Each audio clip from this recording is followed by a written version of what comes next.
ಕುರುಕ್ಷೇತ್ರ ಯುದ್ಧ ಭೂಮಿಯಲ್ಲಿ ಶ್ರೀಕೃಷ್ಣ ಅರ್ಜುನನಿಗೆ ಹೇಳಿದ ಈ ಮಾತು ಇವತ್ತಿಗೂ ಪ್ರತಿ ಮನೆಯ ಅಡುಗೆ ಮನೆಯಲ್ಲಿ ಪ್ರತಿಧ್ವನಿಸುತ್ತೆ. ಶ್ರೀಕೃಷ್ಣ ಹೇಳ್ತಾನೆ, ಅರ್ಜುನ, ಈ ಜಗತ್ತಲ್ಲಿ ಎಲ್ಲರೂ ತಿಂತಾರೆ, ಆದರೆ ಎಲ್ಲರ ತಿನ್ನುವಿಕೆ ಒಂದೇ ಆಗಿರೋದಿಲ್ಲ. ಯಜ್ಞ ಮಾಡಿ ದೇವರಿಗೆ ಅರ್ಪಿಸಿ ಇತರರಿಗೆ ಕೊಟ್ಟ ಮೇಲೆ ಉಳಿದ ಅನ್ನ ತಿನ್ನುವವನು ಪುಣ್ಯವಂತ. ಆದರೆ ಯಾರು ಕೇವಲ ಹೊಟ್ಟೆ ತುಂಬಿಸಿಕೊಳ್ಳೋಕ್ಕೋಸ್ಕರ ತನ್ನ ಸ್ವಾರ್ಥಕ್ಕಾಗಿ ಮಾತ್ರ ಅಡುಗೆ ಮಾಡಿ ತಿಂತಾರೋ ಅವನು ಅನ್ನ ತಿಂತಾ ಇಲ್ಲ, ಪಾಪ ತಿಂತಾ ಇದ್ದಾನೆ ಅಂತ ಕೃಷ್ಣ ಹೇಳ್ತಿದ್ದಾನೆ. ಹೀಗೆ ಹೇಳ್ತಿರುವಂತಹ ಶ್ಲೋಕ ಭಗವದ್ಗೀತೆ ಅಧ್ಯಾಯ 3 ಶ್ಲೋಕ. ಶ್ಲೋಕ ಹೀಗಿದೆ: ಯಜ್ಞಶಿಷ್ಟಾಶಿನಃ ಸಂತೋ ಮುಚ್ಯಂತೆ ಸರ್ವ ಕಿಲ್ಬಿಷೈಃ ಭುಂಜತೆ ತೇ ತ್ವಘಂ ಪಾಪ ಏಪಚನ್ನಾತ್ಮಕಾರಣಾತ್. ಈ ಶ್ಲೋಕವನ್ನು ಒಂದು ಸರಳ ಕಥೆಯೊಂದಿಗೆ ಅರ್ಥ ಮಾಡಿಕೊಳ್ಳೋಣ. ಹಿಂದೆ ಒಂದು ಊರಲ್ಲಿ ಇಬ್ಬರು ರೈತರಿದ್ದರಂತೆ, ಧರ್ಮರಾಯ ಮತ್ತು ಲೋಭರಾಯ. ಇಬ್ಬರಿಗೂ ಸಮಾನ ಭೂಮಿ, ಸಮಾನ ಮಳೆ, ಸಮಾನ ಬಿಸಿಲು. ಧರ್ಮರಾಯ ಪ್ರತಿದಿನ ಬೆಳಗ್ಗೆ ಬೇಗೆದ್ದು ಮನೆ ತುಳಸಿ ಕಟ್ಟೆಯ ಹತ್ರ ಹೋಗಿ ದೀಪ ಹಚ್ಚಿ ದೇವರಿಗೆ ಮೊದಲ ತುತ್ತು ಅರ್ಪಿಸಿ ತನ್ನ ಮನೆ ಮಕ್ಕಳಿಗೆ, ಮನೆಗೆ ಬಂದ ಅತಿಥಿಗಳಿಗೆ, ಬೀದಿಯ ಭಿಕ್ಷುಕರಿಗೆ ಕೊಟ್ಟ ನಂತರ ತಾನು ತಿಂತಾ ಇದ್ನಂತೆ. ಅವನ ಮನೆ ಯಾವತ್ತಿಗೂ ಬರಿದಾಗಲಿಲ್ಲ.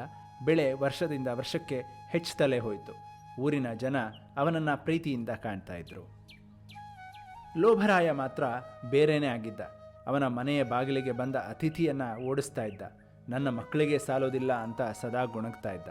ಅಡುಗೆ ಮನೆಯ ಬಾಗಿಲು ಮುಚ್ಚಿ ಗೇಟಿಗೆ ಬೀಗ ಹಾಕಿ ಒಬ್ಬನೇ ತಿಂತಾ ಇದ್ದ. ಅವನ ಮನೆಯಲ್ಲಿ ಅನ್ನ ಬೇಕಾದಷ್ಟಿತ್ತು, ಆದರೆ ಮನಸ್ಸಿನ ನೆಮ್ಮದಿ ಇರಲಿಲ್ಲ. ಮಕ್ಕಳು ಒಂದೊಂದು ಸಲ ಕೇಳ್ತಿದ್ರು, ಅಪ್ಪ ಅವರಿಗೂ ಕೊಡೋಣ ಅಲ್ವಾ? ಆವಾಗ ಲೋಭರಾಯ ಮಕ್ಕಳನ್ನು ಗದರಿಸ್ತಾ ಇದ್ದ.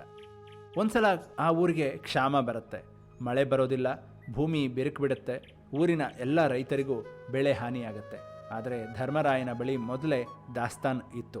ಯಾಕೆಂದರೆ ಊರಿನ ಜನ ಅವನ ಮೇಲೆ ನಂಬಿಕೆ ಇಟ್ಟಿದ್ರು, ಒಳ್ಳೆಯ ದಿನಗಳಲ್ಲಿ ಸಹಾಯ ಮಾಡಿದ್ರು. ಅವರೆಲ್ಲ ಈಗ ಅವನ ಸಹಾಯಕ್ಕೆ ಬಂದರು. ಅವನ ಮನೆ ಊರಿನ ಆಸರೆ ಆಯಿತು.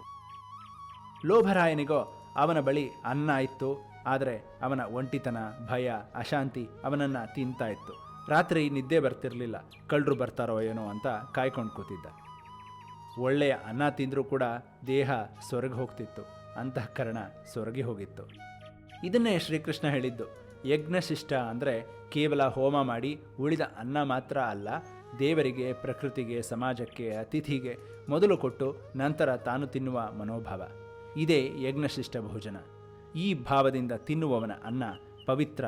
ಆದರೆ ನನಗೆ ಮಾತ್ರ ಅಂತ ತಿನ್ನುವವನ ಅನ್ನ ಅದು ಅನ್ನ ಅಲ್ಲ, ಪಾಪ ಅಂತ ಕೃಷ್ಣ ಹೇಳ್ತಿದ್ದಾನೆ. ಈ ಶ್ಲೋಕದ ಆಧ್ಯಾತ್ಮಿಕ ತಾತ್ಪರ್ಯ, ನಾವು ಪ್ರತಿದಿನ ಅನ್ನ ತಿನ್ನುವ ಮೊದಲು ದೇವರಿಗೆ ನೈವೇದ್ಯ ಮಾಡುವ ಸಂಪ್ರದಾಯ ಇದರ ಆಚರಣೆಯೇ ಆಗಿದೆ.